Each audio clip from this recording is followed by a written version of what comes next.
You People is Netflix's new comedy and Kenya Barris's directorial debut with a rock-solid comedy ensemble featuring Jonah Hill, Lauren London, Eddie Murphy, Julia Louis-Dreyfus, and David Duchovny, to name but a few.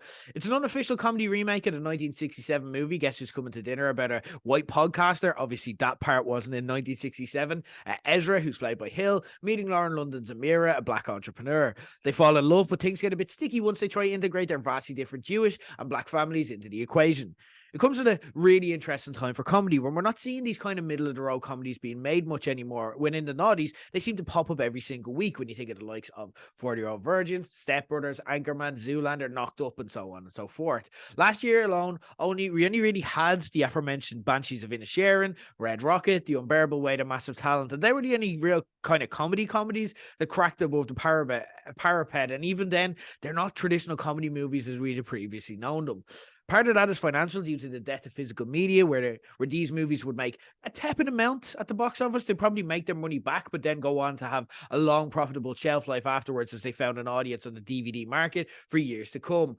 You can get around that, though, business-wise, when you consider that streamers can finance these and then perpetually own the content. So if you want to rewatch it as what makes these movies worthwhile and makes them make money, then if you're the streamer who makes it, you will permanently have it if you finance it.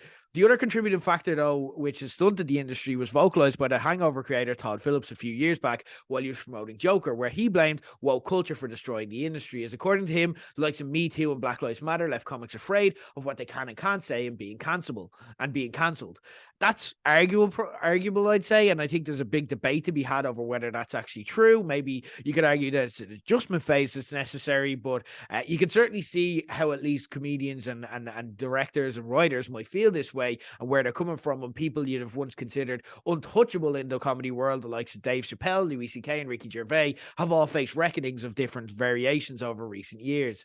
You People looks to blend both lines by tackling the serious social issues while also being the kind of goofy, joke a minute comedy ensemble I personally have really, really missed in recent years. There's no secret sauce to its formula, really. It turns out that the secret to all this is a tale as old as time, that if you put really funny people in a potentially funny scenario and then let them just work and let them just vibe, then the end result is it's pretty funny. It's not rocket science. They also illustrate that everyone was way overthinking how to handle these delicate, potentially difficult subject matters, as they really just say the quiet part loud, and the approach just works. You're only gonna get cancelled after all if you've got something to hide, and if that's not the case, then you don't have to worry about speaking freely. In case it's not obvious by now, I really enjoyed You People. Eddie Murphy and Julia Louis-Dreyfus were at their best playing it straight and being given just space to breathe and be funny. They just have a funny presence and aura about them, and when you let them just let that out in their own time and space, it just works. From the second Murphy appeared on screen, he wasn't even particularly doing anything, but his presence alone was absolutely hilarious, and you instantly understood his character and everything about it.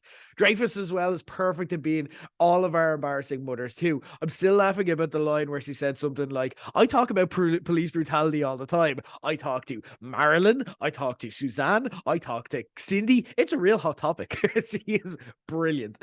And after taking some time to explore other dramatic roles and rack up his credibility points, this is kind of a welcome return to the super bad style of loose improv comedy that made us all fall in love with Jonah Hill to begin with. His relationship with London crackles from their meet cute when he mistakes her for an Uber driver and holds both the comedic and social side of this down.